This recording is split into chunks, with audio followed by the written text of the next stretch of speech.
Guys, ito kami ngayon sa Galo. Kami, mamamaling na kami ni Mrs. Yan ha. Mag-grocery kami. Tingin-tingin ng manok.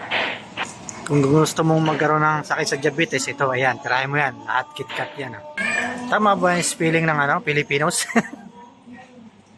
Yan si Mama, lakad ng lakad lang yan. Pag nakakita mataas yung presyo, alis agad yan. Ayan.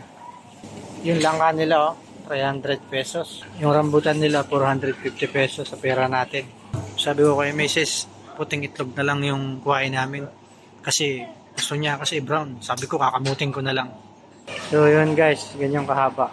Ay, iksi lang naman pala. May iksi lang. Upload ako ng video dito. Mapanood.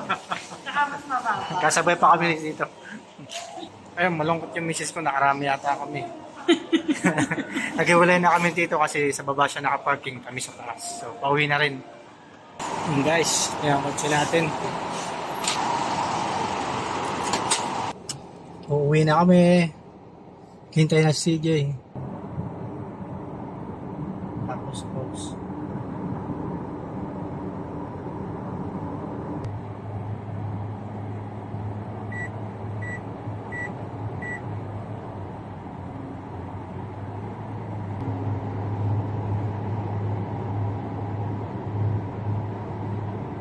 See you guys. Hanggang sa muli.